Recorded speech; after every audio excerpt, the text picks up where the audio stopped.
Hello my dear students. In this video we are going to start another topic of lesson 3. And in the last video we discussed about the Tughlaq dynasty and we learnt about Muhammad bin Tughlaq. And also we learnt about some policies implemented by Muhammad bin Tughlaq. Okay, what was that? Shift of capital, campaigns, taxation, token currency, etc. Because of these unsuccessful experiments, the treasury became empty. He spent a lot of money for shifting capital and campaigns for token currency. He spent many money. So treasury became empty. And after the death of Muhammad bin Tughlaq, Firoz Tughlaq, he was the successor of Muhammad bin Tughlaq and he was a nephew also. Okay, and cousin also. And Firoz could neither suppress revolts nor win back the provinces that had broken away. Okay, and here we can see that how he collected the money. Already I told you that the treasury was empty. So first of all he imposed a tax, that is jizya. It is a special tax to be paid by non-Muslims. What was his aim? Actually his aim was the unhappy Muslim religious. They were unhappy. The Muslim religious, they were unhappy. And for satisfying them, he imposed this tax, jizya. Okay, what is jizya? It is a special tax to be paid by non-Muslims. And according to Muhammad bin Tughlaq, he gave more importance for talents. But after the death of Muhammad bin Tughlaq, Firoz Tughlaq, he selected according to the religion. He selected the officials according to hereditary, not according to the talents. It was the main difference between Firoz Tughlaq and Muhammad bin Tughlaq. And here we are going to see that what are the reformation. First one, he wrote off a number of loans and abolished certain taxes and reduced the rates of land revenue. We saw in the last portion, Muhammad bin Tughlaq, he imposed new taxes and he collected more money as taxes. But at the time of Firoz Tughlaq, he abolished certain taxes and reduced the amount of land revenue also. And he gave more importance for agriculture, and for improving the agriculture he made many irrigation facilities. He made many canals. For what? For the irrigation. And for he imposed tax also on the use of irrigation water from the state canals. And at the time of Firoz Tughlaq, commerce it is improved. And the condition of the artisans also improved, and the establishment of karkhanas or workshops. And the government give more medical facilities, more medical care for the poor. And here we can see Firoz as a builder. He built many towns such as Jaunpur, Firozpur. These towns are hospital, libraries, mosques and palaces. And here we can see that patron of learning. Firoz built madrasas to promote learning. He had many Sanskrit texts translated into Persian. And after the death of Firoz Tughlaq, he died in 1388. After the death of Firoz, the Sultanate rapidly declined. The state broke many ways. Okay. And here we can see that Taimur's invasion. Taimur Lang was a ruler of Samarkand in Central Asia. He invaded India in 1398 and he captured some areas of northwest, and when he reached Delhi, he faced problem from Delhi people and he suppressed or he killed many people in Delhi.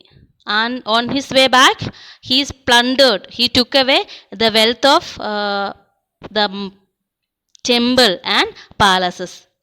And he also took along skilled artisans to work on monuments in Samarkand.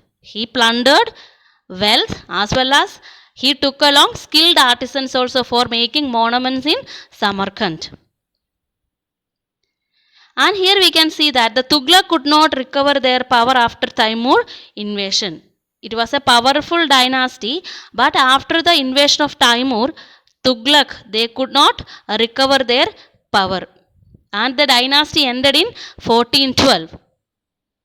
And in 1414, Khizr Khan occupied Delhi. Who was Khizr Khan? His chief. Who is that?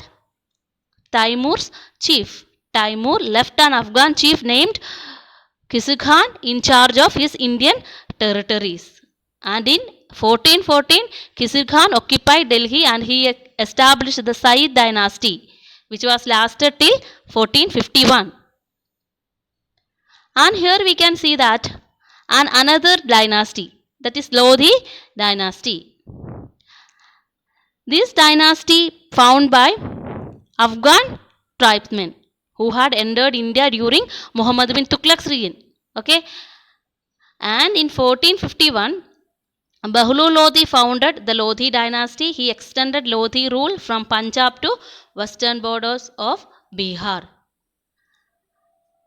Here we can see that Sikandar Lodhi. Bahulu Lodhi was succeeded by his able son Sikandar Lodhi. Sikandar Lodhi, he was son of Bahulu Lodhi. And the first method he adopted, that he brought the nobles under his control and tightened the spy system. He gave more attention for agriculture and regulated market prices and gave justice to all.